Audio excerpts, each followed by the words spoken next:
Donc en fait, on vient de voir que l'étape numéro 1, reconnaître la blessure, est quelque chose d'extrêmement important. Attends, je dépasse. Et on vient de dépasser nos limites, c'est parti. Si tu arrives à voir la vérité de tes blessures, tu comprendras avec quel frein tu démarres dans le jeu. Par exemple, je suis sûr qu'à cause de cet environnement dans lequel tu as vécu, tu as dû vivre des souffrances liées au manque. J'aimerais avoir tel type de yaourt que les autres avaient, moi non, des choses comme ça. Oui, on appelait ça le goûter exceptionnel avec mes frères et sœurs. C'était un goûter auquel on n'avait pas accès ou rarement, ou un fond si on retrouvait un petit fond dans la cour. Un petit fond dans la cour. Et ça fait très mal, on est d'accord? Ouais. Enfin, moi j'ai vécu un peu comme toi aussi. Je sais ce que c'est d'être invité chez les copains des autres, tu vois, et qu'ils aient un frigo hyper magnifique et ils ont que les trucs que toi t'as pas. Ouais. Ça fait, moi en tout cas, je l'ai très mal vécu. Je l'ai vécu dans un état de souffrance du style, pourquoi mon père galère, quoi? Pourquoi il dit qu'il travaille et que ça génère rien? Ouais. Bah là aussi, ça vient de certaines raisons importantes. Parce que si tu travailles et que ça génère rien, ça veut dire que tu t'y prends mal ou très mal. Tout en pensant t'y prendre bien. Mon père, avec tout le respect que je lui dois, c'est vraiment un homme bien. Mais il a déployé une quantité de travail colossale. C'est comme quelqu'un, c'est vraiment qu'une image. Hein. C'est comme si tu vas... c'est comme si tu as le permis et que tu as une voiture. Et que tu vas préférer faire des déplacements de sac de 25 kg sur une distance de 500 mètres et faire des allers-retours alors que tu as une voiture. Et que tu pouvais du coup mettre 10 sacs derrière et tracer et en un quart d'heure finir ça, tu vois. Et du coup, en un quart d'heure, tu as ton résultat qui est l'accomplissement. Et voilà, alors que dans l'autre, il est toujours en train de courir, de s'épuiser, de devoir faire des temps de repos, de réaliser que finalement ça génère rien, de rentrer dans une mécanique de culpabilité, de colère, parce que quand tu ne génères pas de l'argent, qu'est-ce qui se passe? Tu vas trouver des raisons qui sont à l'extérieur de toi, le problème aux autres, le problème au système, la colère. Oui. Et puis donc, tu es dans un fonctionnement toxique et tu restes là-dedans. Il faut être franc et vrai avec soi-même. Alors je ne parle pas pour toi, hein. Peut-être que toi tu es sorti de là, mais si jamais quelqu'un m'écoute aujourd'hui et qu'il est là-dedans, maintenant il faut que tu arrêtes à croire que c'est le problème les autres. Et je te fais des français là quand tu parles, hein. Le problème c'est toi. Parce que le problème c'est moi. C'est toujours nous le problème, c'est jamais les autres.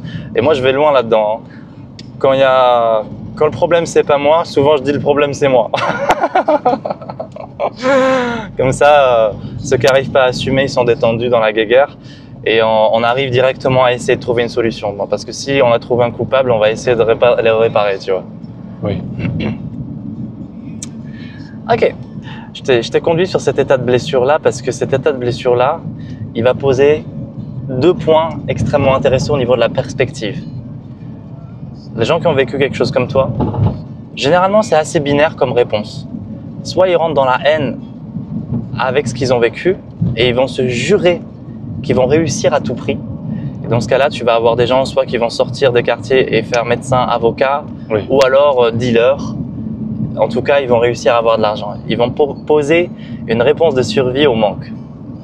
Ou alors, tu as un autre type de cas de personne et c'est un peu ton cas.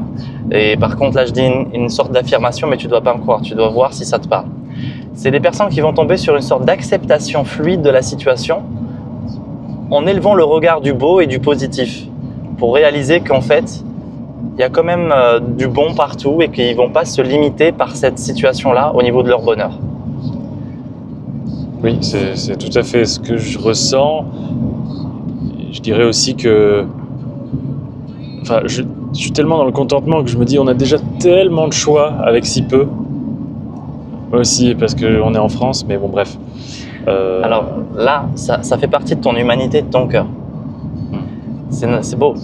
Mais là où c'est hyper intéressant, c'est de remarquer que si tu n'avais pas choisi ça, tu aurais posé un choix critique pour ta famille, ton clan et l'amour de ton père, de ton frère, de ta mère. Parce que tu aurais été dans un jugement de ce qu'ils auraient créé pour toi, en tant que parent pour l'enfant, et tu les aurais peut-être haïs ou jamais parlé. Le fait d'avoir posé une sorte de choix de voir qu'il y a quand même du bon et du beau, Oui. t'a permis de ne pas les juger, de les accepter comme parents. D'accepter ta situation et de grandir en paix. Tout à fait.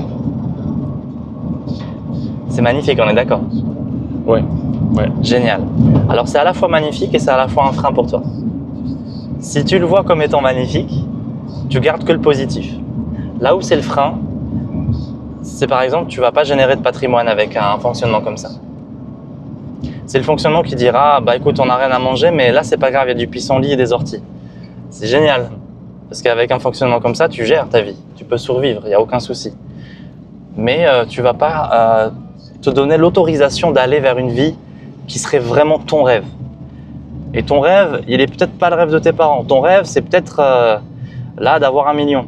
Ton rêve, c'est peut-être de voyager dans le monde entier. Ton rêve, c'est peut-être de faire des écoles. Ton rêve, c'est peut-être un rêve qui te demande beaucoup d'argent. Et si tu es dans une résilience et une acceptation totale constante, et que ça devient une sorte de moteur axial au niveau de ton action, tu vas pas générer de croissance. Par contre, tu seras heureux. Ça, c'est bien. Déjà, tu as l'état de bonheur. Tu seras heureux, mais tu ne te sentiras pas accompli. Tu seras heureux par la résilience, mais pas par l'état d'ensoleillement, de l'être depuis l'intérieur. Oui, je jouis de mon existence. Oui, je fais exactement ce que je veux et je m'accomplis là-dedans, ça rayonne, je suis bien. Et cet état d'ensoleillement, c'est ça qu'on va aller visiter. Et ça demandera un alignement complet de toute la structure, de tous les niveaux. C'est pour ça qu'il faut comprendre l'humain. J'ai une chance énorme parce que depuis que j'ai 13 ans, je médite 4 heures par jour en moyenne. Sans cette discipline de la perception de soi, j'aurais jamais eu autant de connaissances de moi pour comprendre toutes ces dimensions que je suis en train de te nommer. Oui. Qui en fait, tu vois, quand je t'en parle, t'es pas surpris. On est dans un état, c'est super intéressant, mais on n'est pas dans un état, waouh, quelle nouveauté.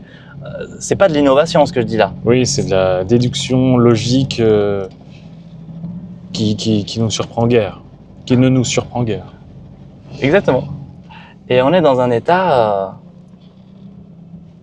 de paix. C'est aussi intéressant que passionnant que simple. Je suis pas en train de disons que ça révolutionne des vies par un état d'évidence. J'adore. C'est un peu comme le présent, le moment présent, j'ai l'impression. Ça révolutionne des vies par un état d'évidence. Quand tu parles de l'enseignement revenir ici maintenant? Oui. C'est tellement simple que c'est difficile, mais en vrai, c'est si simple que c'est simple quand même. Tu vois. Bon, vous en conviendrez. Ils en conviendront. Nous en convenons. Nous n'avons pas le choix. On se fait une partie 3? On se mange un truc en même temps? Oui, avec plaisir. Je suis trop content que tu sois là, mon frère. Moi aussi, frérot.